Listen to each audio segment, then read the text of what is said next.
The whistleblower complaint alleges that not only has our government had these craft of, quote, non-human origin, but that it's keeping it secret. And for decades, the Air Force discredited sightings of UAPs by pilots like you.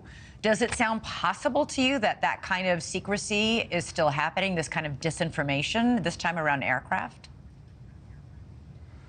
Well, that just seems to be the case. I've been reporting on unidentified objects since 2014 and 2015 off of the coast of Virginia Beach.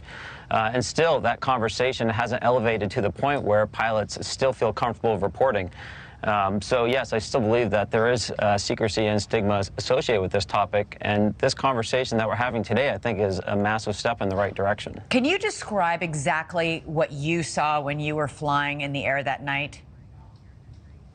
Certainly. We were seeing dark gray or black cubes inside of clear spheres. And we were seeing these all over our working areas on a near daily basis, sometimes coming as close as 500 feet to our aircraft as we were flying our operations.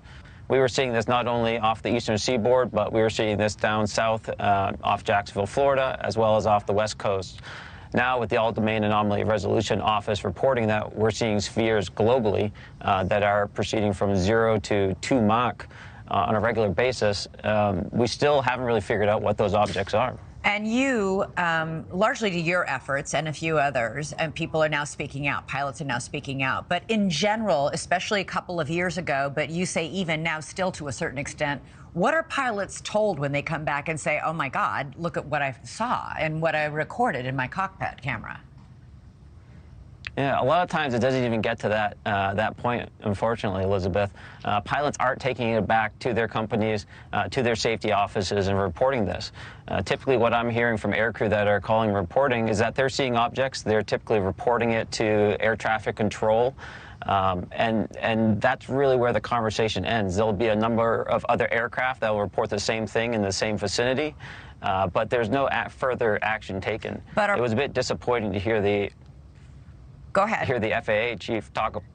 It was a little disappointing to hear the FAA representative at the latest public meeting that the NASA independent study team had stated that he was only familiar with maybe 4 or 5 reports of UAP from their FAA controllers. I'm personally hearing reports from pilots that they're seeing objects on almost a nightly basis off the Northern Pacific as well as Northern Atlantic. Almost a nightly basis? And that's been happening for several months. Yes. Okay, if these non-human craft are in fact flying around the Earth on almost a nightly basis, would it make sense to you that one or more of these would crash or land? Well, that's the assumption that we have to make if David's story is 100% true. If these objects are flying around, that have been for a number of years, the assumption would be that they would likely crash at some point and that there would be an operation to retrieve it.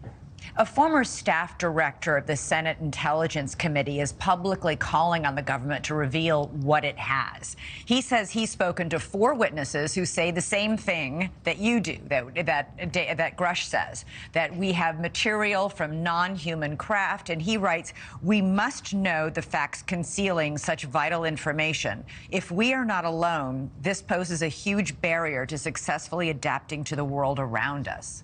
Do you agree with that? Absolutely. Not only we're not able to adapt to the reality around us, but there's all sorts of potential concern for miscommunication or identification in war zones, potential safety hazards with air traffic, and just the reality that we're just not ready for something potentially if it is happening around us, if we're not willing to acknowledge it. This former staff director also writes that there is a pattern, a persistent pattern of surveillance around Department of Defense test ranges and around nuclear sites. First, have you heard of that? And if so, wouldn't this also make this a matter of national security? I have to insist that it does. These are being detected around training ranges and places of national security, such as nuclear facilities. Additionally, we can see that there is some level of repeatability and congregation of these objects in those areas, and that should be a cause for concern. Some of the work that we're doing at the American Institute of Aeronautics and Astronautics is related around the detection and sensing of these objects. And there are patterns that can be pulled out, and we are seeing them conglomerate mostly around training ranges and military operation areas. Do you believe Grush's claims? It's not about trusting him. It's the fact that he's brought evidence forward that we can now go through and verify, and that's now in the hands of Congress to be able to go and verify that story. His story is believable, and I think it's now up to Congress to verify it and then communicate the results of that to the American people. All right. Thank you for watching. Go to newsnationnow.com to find News Nation on your television provider. And don't forget to click the red subscribe button below to get more of News Nation's fact-driven, unbiased coverage.